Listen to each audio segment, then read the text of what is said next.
Step number 4 is bootstrapping. And this is really a principle that applies to all of the process as you're getting a business started. You want to go minimal. Do things in the smallest, simplest, cheapest way possible. So anything that doesn't adversely affect your customer experience, look for ways to reduce the cost. Whether that's borrowing and renting equipment, maybe it's filling in the gaps with free services, maybe delivery or ordering or invoice is done manually while you get the process figured out. Approach a mentality of what some call half-baked perfectionist. So you want the product to have a perfect look and feel to it from a customer perspective, but it may be some of the things you're doing behind the scenes are not as perfect as long as they don't create a bad effect.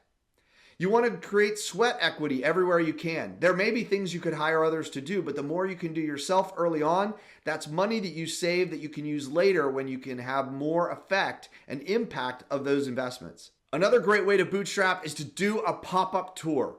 Farmers markets, events, fairs, temporary locations. These are great ways to test taking your product to the market and getting real feedback. If you can go to an event and set up a table where the kinds of customers you want to engage with are present and be able to even make some early sales without having to spend a lot of time or money early on in your process. Along the way, you want to be building a mailing list. This can be a great way to make sure your marketing efforts are fruitful later because everyone you interact with, if you have the opportunity to get their information and continue to have contact with them, that's going to mean less effort in actually finding prospective customers. Here's a great bootstrapping example. If you had a fully funded location where you had lots of capital to work with, you might find a great location, sign a long-term lease, do an expensive build out, buy high-quality espresso machines and automatic drip coffee makers, heavy-duty coffee grinders, a POS system, a thoughtfully and well-designed website and social media presence, supplies, water, milk, water purifier, toasters, ovens, all these different things that you would do if you had a lot of capital to work with.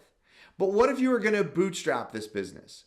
Instead of a location, you might start with a card table at a local farmer's market. You might use an inexpensive AeroPress to give an espresso-like drink its quality without having to have an expensive espresso maker. You might use traditional coffee makers and grinders initially.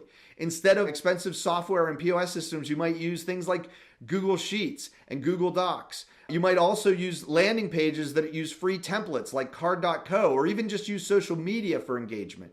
You might use lower cost supplies that still have a good quality look to them. And you might use a cooler with ice rather than a refrigeration or a small hot plate instead of a stove. So these are just some examples of the ways you might bootstrap as you're starting a business. Even if you ultimately want to go to a full coffee shop, you might start with some of these things to start to build your audience and perfect your product before you have to make that heavy investment in equipment and locations.